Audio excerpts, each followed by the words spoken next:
Yo, what's up guys? Welcome to another Shamshir Sound video. My name is Ali Nadem. In today's video, we're going to be looking at this sick synthesizer released by Softube this month called Monoment. And this guy is strictly for your bass, for your sub, to really make some juicy bass lines that are mix ready, that require minimal processing, and that are just thick and really well-rounded, whatever it is you want to make. Psytrance, electro. This guy comes with some sick presets, and I'm just going to shut up and show you guys what this sounds like. I made a really cool little bass patch, so check this out.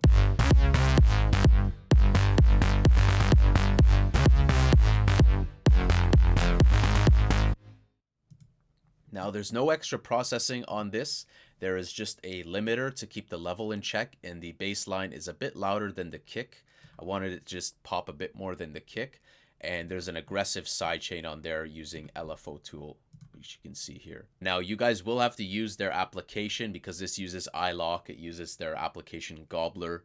Once you guys install the application, you're good to go. You won't need to be connected always online to the internet. It says here, Monoment bass. In the modern day, music production leans more heavily on bass than ever before. Although track counts can number 100 or more, often the core of a song is built around little more than a beat, a vocal, and a rich living bass sound. And this is very true. EDM, big room, it's all about the kick and the lead and those big elements that focus, and bass is a huge part of EDM. Huge. Like electro house, it's just the main focus. It's the main thing. So an instrument dedicated to just that, tailored to producing huge solid bass tones with complex organic overtones and focused effects for a mix ready low end, is more than just useful, it's foundational. Monoment bass lays the groundwork for top quality tracks every time. And I agree with this 100%. Bass is really important. And when we look at this, first off the bat, this preset bank is really sick. So I'm going to explain everything to you guys here. I fiddled around with it yesterday a lot and read the manual today because I wanted to see if there was anything else that I wanted to just discover and just share with you guys. So I've made a preset here. I called it Nadem Dirt. And there's other presets too, some created by Madison Mars, WA Production, Vandalism, a lot of recognized names, a Black Octopus as well. And it's really sick. Like if you want some psytrance, you can just click psytrance. You can click Madison Mars. You can go to factory preset. So it comes with some really sick presets, which I recommend to you guys. Check them out. Now this isn't a sponsored video. This is a demo that I installed, and I believe it comes with a 20 or maybe longer, 30-day maybe. But when I installed and activated it, it told me that I had 19 days remaining. So your mileage may vary. But do check this out. There's a promotional pricing where you can get it a bit cheaper. And it's $79 right now. And at the end of this video, I'll tell you my thoughts and kind of a review out of 10 what I would rank it. But right off the bat, this has some really thick, warm sounding bass that just hits the right notes. The distortion sounds great. The filters sound great. It has a multi-band compression that is like OTT, reminiscent of Serum, kind of like Serum, that really drives your sound. It has a distortion that just drives your sound and gives it some grit, and just like a shark. It sounds like a shark that wants to just come out of the ocean and bite. It has a lot of bite, this synthesizer, and they've sampled everything at 96 kilohertz and resampled it to 44.1. The sources are coming from all analog synthesizers. They've been sampled, stereo waveforms that they've sampled. So this is like a hybrid synth. This is not, like your Massive or Serum, but it has elements inspired by those guys and really just cuts all corners, no frills. They don't want to have any bloatware in this synth. Everything is for a quick reason, and it's to save you time, and it's to get a good sounding bass ready within moments. So here I have my synthesizer preset. When you guys change something, you'll see that it becomes italicized in italic there, and that means that you've made changes to your synth. So right off the bat, you have your source A. So this will choose your basically like your oscillator 1, which here I've chose Burning Saw. You have a nice selection of categorized stuff, digital, analog. You have organ, processed, sub. There's a whole range of different sounds you can create from this. And you have your second source, which here I've chosen this one, Saw-like 303. So this guy, the secondary thing with oscillator 2 slash source B is that you can change the octave of it. So check this out. You can bring it down, which is what I did. I wanted like a lower undertone. Or you can keep it the same. Or you could go above. There is also a detune knob, and this detune knob is exclusive to just source B, and it can kind of provide a chorusy type of widening if you apply a bit of detune in the upwards or downwards direction. And the last part of the sound source is this analog dirt. And as you know, like when you add white noise, when you add a little bit of grit to a synth, it can really help with the air. It can really help with the kind of the noise and the grit, just making it a bit more kind of just cut through the mix and really gives it a nice sound. And this guy, you can either choose no dirt, you can choose these different noises here, and then there's another version here, metallic, sand. They all have different sounds, and they're also controlled by a different knob, which I'll explain later, an aging knob, which increases or decreases the amount of noise, the amount of grit that you want. And so here, I was happy with this digital rain. I left it there. And you do have an option to bypass either going directly to the filter, which we'll talk about, or go right to the master. So that one you're going to have to play around with, and the sound sources and the analog dirt, your mileage may vary, and get it to how you like it. Let's talk about really the exciting things, which is first the tone. So the tone, we're going to ignore this one, the crossover knob. I played around with this. I read about it in the manual, but it didn't give a more pleasing sound. So if I turn on the crossover, I just left it on off. I noticed that most of the presets also had it on off. Next, we have the source mix. This is basically just your dry wet, your A/B. You can mix between all the way A or all the way B. So I left that at the 50, right in the middle. And we then have some other options. You can toggle this to make the synth velocity sensitive. So if you're going to choose different notes for velocity in your synth, which here I haven't, so I just have it on off. Next, we have the pitch bend. Well, not the pitch bend, but the glide. And on the subject of pitch bend, the synth, I couldn't find pitch bend anywhere, like in order to do like an octave above where you do an automation clip. So I might email them about that and be like, hey, where is that? Because it's nowhere to be seen. In case you guys want to do like a pitch automation, it doesn't exist in this synthesizer. I don't know why. Maybe it's locked to something, a pitch wheel or something, but I don't know why it wouldn't be there. Maybe in an update. This is just for your glide, and this will choose between legato if you have two notes like simultaneously, but here I'm not doing simultaneous notes. I'm playing one note at a time, so I have it on always, and I have the amount at 6 ms. This is just going to help give some movement, because as you crank it up,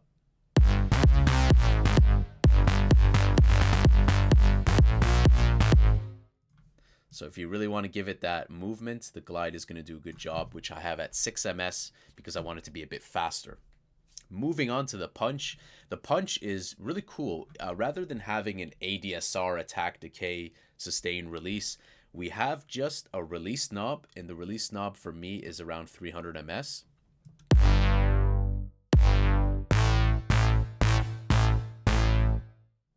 So we have the release knob, and then we have a knob that is just says punch. So as you turn it towards the right, it's going to add a lot more sharpness. It's kind of like a transient shaper. As you turn it towards the neutral and towards the left, it's going to be more flat. And check this out. Kind of makes it a bit more fading in as opposed to being sharper. So with one knob, you can decide if you want it to fade in more, or if you want it to be more neutral, or if you want to go extreme. Which is really cool, because one knob you can do a whole array of things rather than manipulating so much. Big time saver with this one. So I'm going to leave that at our original value, which was around, there we go, something like 1.3, 1.4.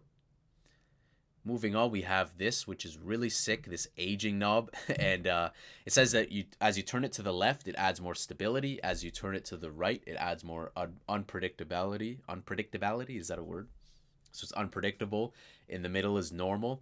And it says something troll here. It says aging adds noise, drift, grit, mojo, Dungeons and Dragons. So this is also directly related to the analog dirt. As you start cranking this up, the aging, it's going to add a bit more grunge to your sound. It's going to add a little bit more grit. It might be more subtle. It might be a bit more extreme, depending on also what you have here. Let's switch this up.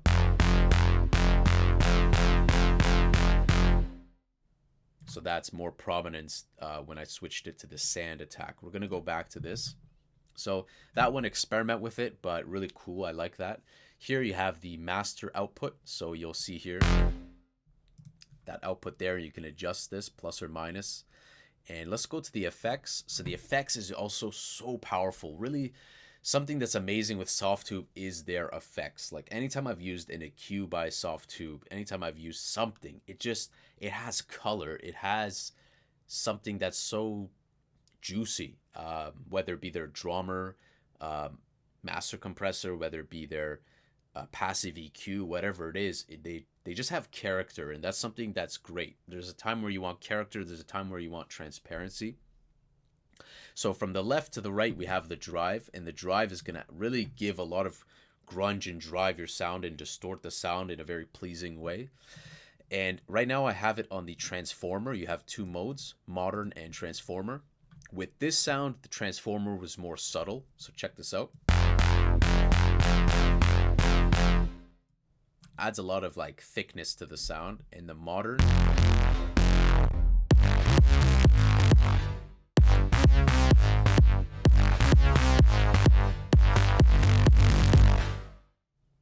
so that you're gonna have to experiment with, but I liked the transformer because if we turn this off and then on,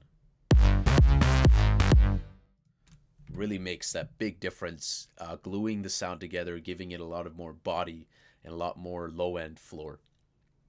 And we have this, which is really sick. And as you guys know, you got to be really careful when you guys add reverb to a bass, because when you add reverb to a bass, immediately you're going to have a very muddy sound. But the ambience here, the reverb that's being used here has been carefully modeled, and we have 5 different characters that we can choose from, 5 types. And these reverbs help at giving a little bit more space, because if you apply reverb very smart to a bass and you EQ it the right way, you high pass it and make sure there's not a lot of low end in there, you can get a nice little sizzle, nice little space, and it can create more dimension and depth. And so that's what it's doing here, because if we have it off versus on, which is really nice, and it's really keeping it like a short reverb. It's not very long. And let's try changing the different modes. We'll have a listen.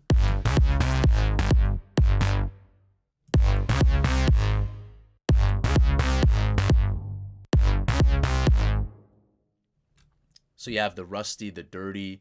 I really liked the electric. The electric is a very bright reverb, and these are very, at first they might kind of put you off, but these are very simple knobs. You have a dry wet, of course, which mine's at around 26%, and you have the tone of the reverb. So with one knob, you don't have to high pass, you don't have to band pass, you don't have to low pass, you don't have to do any of that. All you have to do with this knob is dictate what kind of character you want. Do you want it more flat, or do you want it more kind of this high-end sizzle? And as you turn it to the right, it'll high pass it more. As you turn more to the left, it's going to have more of the original tone, more bassy. Mine was somewhere towards the right because I liked it towards the flat, but I wanted a bit more sizzle. So I like that spacing there. The EQ here, the EQ again has a similar mindset, and the EQ at first was confusing, but it's very simple. So you have the bass, and then you have this tilt. So to really simplify it, the bass, you're going to shape the bass of the synth, and you can either have it flat, or you could maybe add some more low end by turning it towards the right, which is what I did, 1.7 dB. On the right, you can decide if you want to tilt it more towards dark or you want to tilt it more towards treble by adding more air. So for me, I wanted a bit more air. So I ended up turning that up towards the treble. And this, if you turn it towards to the right, it's going to add more bass. As you turn it towards the left, it's going to cut it off. It's going to make like a sharp cut to that bass, which is not what I want in this situation. I wanted to kind of boost the bass, give a little bit more treble. And then this is the powerhouse, the multiband, guys. This is like the OTT inside of it. So if we turn this off, we lose all the energy. You have a fantastic multiband compressor being driven there, and you'll see the gain reduction there as well. And as you crank it up, it just gives so much character to your sound.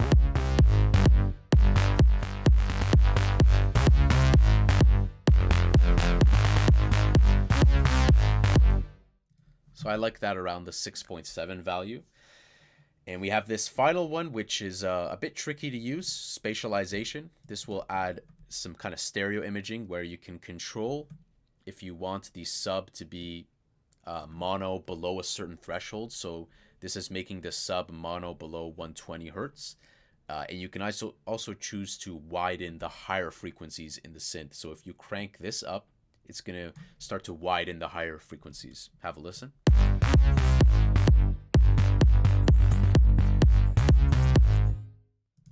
One thing I noticed is that when I turned it up, it didn't sound pleasing in this patch. So I left this off. I really liked it in the center and just letting the other stuff kind of add some dimension with the ambience. So I liked it like so. Even if I turn this off, the difference will be very subtle. So play around with that and really be, less is more in a situation with that, with the space, unless you're doing something for effect, pad, whatever it is. So we touched base on the tone, we touched base on the effects. The effects are fantastic, and really without the effects and the modules down here, this synthesizer wouldn't, it really depends on that to really bring out the color in the synthesizer. So we're going to break down now the final component, which is the filter and the LFO. So the filter, you can toggle it on and off there. You can see it in motion. And you can choose between 24 dB, 12 dB, or a 6 dB curve. Of course, as you go low, it's going to have more brightness. As you turn it towards the left, it's going to be a bit more juicy and thick. So if you're doing a pluck, you're probably going to want to go towards the higher values. And one thing I noticed is that sometimes synthesizers will have a very flat or dull sounding filter, and as you turn up the resonance, it's not really giving a whole lot of flavor to the synth. That's not the case with Monoment. As you turn up that resonance, you are driving a lot of distortion and a lot of resonance, but it's very pleasing to sound. And you have your filter cutoff here.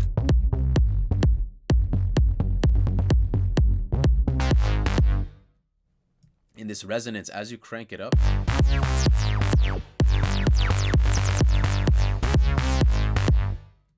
it just sounds so juicy. I don't know what word to describe it with, but it's so flavorful. It's so fun. So experiment with that resonance. It's really what's going to help you drive your sound and make it cut through the mix. And this I really like too. This took inspiration again from the knobs here. Again, it's not an ADSR for the filter, rather that it has a filter envelope where you can either choose neutral, and as you turn it towards the right, fast decay, like a pluck. And as you turn towards the left, it becomes like a slow attack, a fade in. So check this out. The value right now is around 5.7. If we turn it towards the left.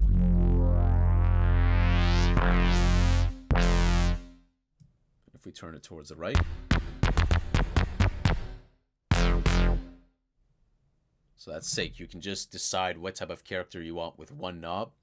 And then the final knob here is the mix amount of the filter. So if we have this off, it's the equivalent of having it off, and then full. Also this, I had to look this up. I wasn't sure what this was for, but the key track is for basically the different notes that you're playing will trigger the filter differently. Depending on if you're playing a lower note or a higher note in your piano roll. This should be a subtle difference, but again, experiment with it, because if I turn it on and then off, so I believe it should make it more stable if you have key track off, but try with it on.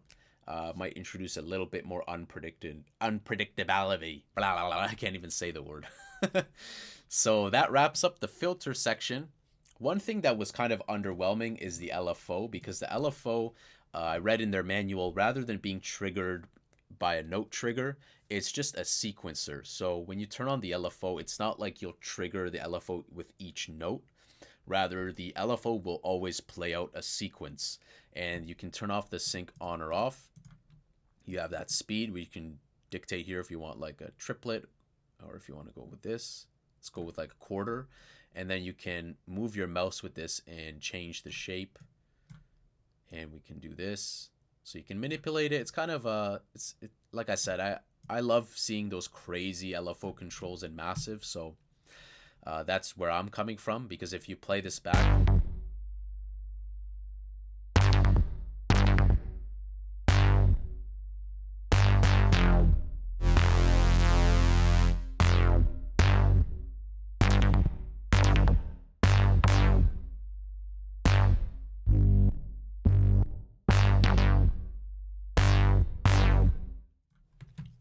so I'm gonna have to experiment with this, but like I said, it's a sequencer rather than being like triggered each time. So it's definitely gonna have to be something that maybe you mix into it to control the filter. It's an LFO sequencer adding to the control of the filter. So I had it off in my preset, but again, your mileage may vary. Try it out. And that's essentially a wrap for this instrument. Like I said, their philosophy with this was to make something simple, good sounds, quick, because time is money. Time is really precious. And so this is something that you'll be able to approach as a novice or a very experienced user and deliver some really sick sounding, thick, heavy hitting sounds. And I definitely recommend this synthesizer. It's great for people who make EDM, who make electro house, bass house, G house, psytrance, whatever it is. There's some really sick factory presets that I definitely recommend checking them out. I still haven't even gone over all the factory banks because I love fiddling around with sound design. How would I rate this synthesizer? I think I would give this synth like a out of 10. I would give it like a 7 out of 10. It's definitely not underwhelming. The sound is fantastic. It's very thick sound. But the only thing that is a bit underwhelming is the LFO. That's one thing. Another thing that I would have liked to see would have been like a pitch wheel, some sort of pitch automation. I also would have liked to see a bit more like just care put into those features for more advanced users. But it really holds its own when it comes to the sound, the drive, the ambience, the EQ. All of these effects were made in mind for bass, because we don't have a reverb with like a 5-second decay. We don't have, an EQ that's doing something crazy. We have a multi-band compressor. We have drive. We have each thing has been put in with bass in mind, and I can really appreciate that. Is it worth the $100 that they're asking for? Right now it's $79. I think this is more of like a $50 synth.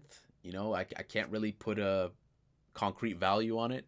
I think I would probably wait for a sale before committing and purchasing it, but I definitely appreciate it and has a great sound, and I think can be beneficial for all of you guys. So definitely check this out, download it, and yeah, I hope you guys liked this video. If you guys did, remember to smash the like button, and make sure you guys hit the subscribe button and hit that notification bell so you're alerted of all the uploads coming up. And I will see you guys in the next video. Until then, take care.